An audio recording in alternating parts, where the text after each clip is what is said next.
Story 1. The Library. My dad used to work at the local library.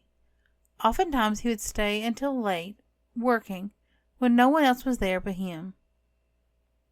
One day he told me that he would often hear loud crashes upstairs, after closing hours, when only he was there. But when he would go look to see what had fallen, there wasn't anything out of place. He told me about this, and we decided to go take pictures and ask questions while using a digital audio recorder. The following happened on 2 separate occasions.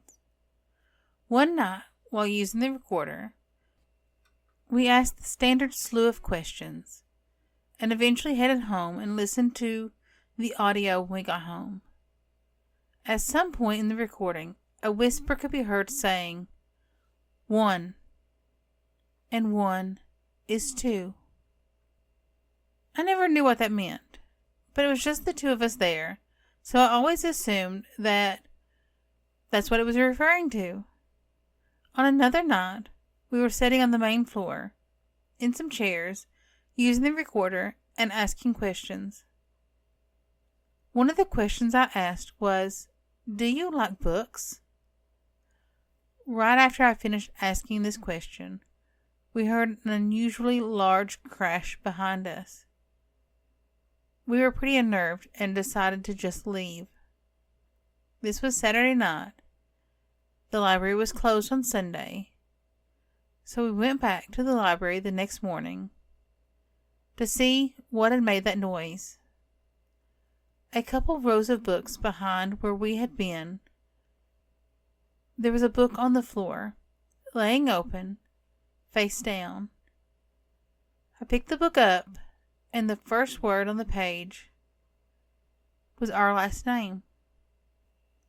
The book also had the word murder in the title. We were sufficiently freaked out. My dad and I have always been interested in the paranormal, and he has some good stories to tell. The library he worked at used to be a train station. I always assumed that the strange things that happened may have been related to the train station and not necessarily the library. Story 2. The Dark.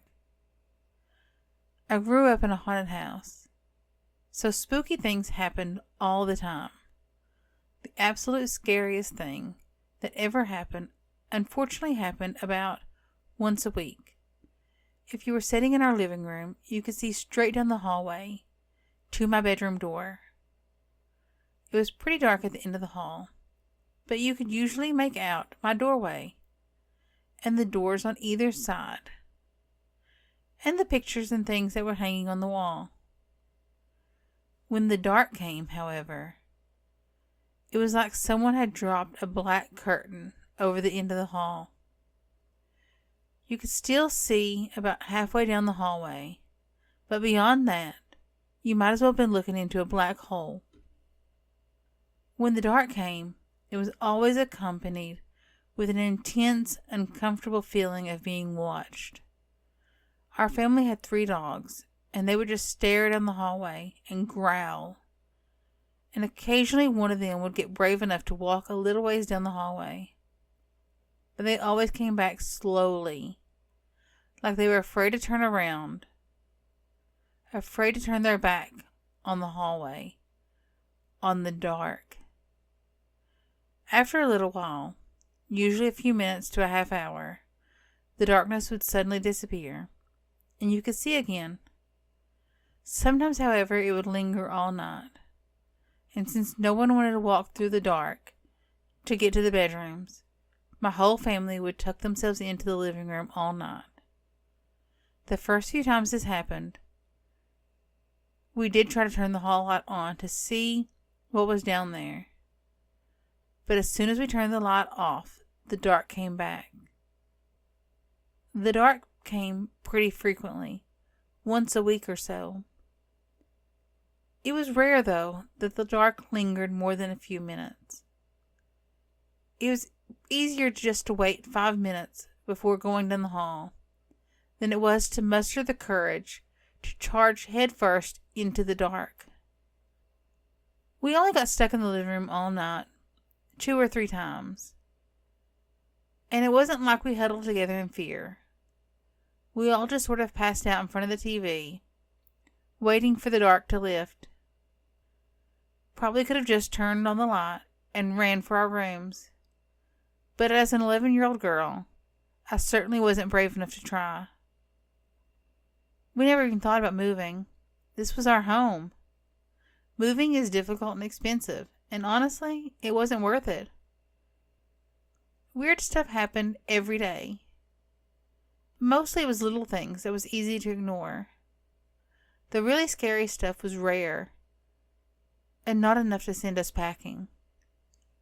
Story 3. The Graveyard Ghost. I went to a graveyard at about midnight with a group of friends to visit an old friend who had died in a car accident.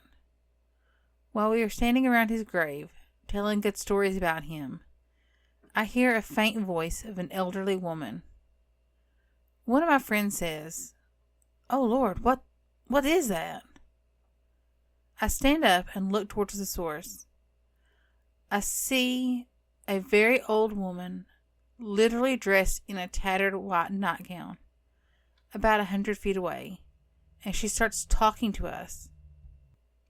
"Sir, get over here now. I need help." We all stood still. No one said a thing. The part that weirded me out was that she used the singular word "sir" when there was clearly 5 of us.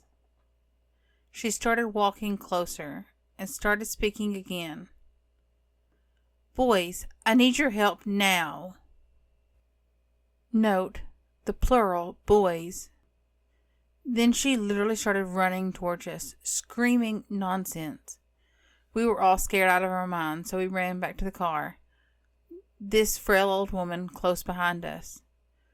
We reached the car, which was a 2-door, and everyone got in before me, including the driver, so the driver's seat was blocking my entrance to the back seat. I yelled as I approached the car, and he got out and let me in. Doors slamming, we flew down the small graveyard road to the opposite side, where the exit was. And this is where things got weird. When we get to the other side of the graveyard, in like 10 seconds, we were speeding towards the exit, and as we approached the curve in the road that was well lit, that frail old woman ran into the road in front of us. There is no way that she ran from one side of the graveyard to the other that fast. I see her trying to chase us down, and finally she lets out the most terrifying scream I've ever heard. It sounded like she was being murdered slowly and painfully. We fled the scene just seconds after, and we never returned. By far, that was the most terrifying experience of my life. Thanks for listening. I hope you enjoyed it. If you did, don't forget to hit that subscribe button and give me a thumbs up. I really do appreciate it. Bye.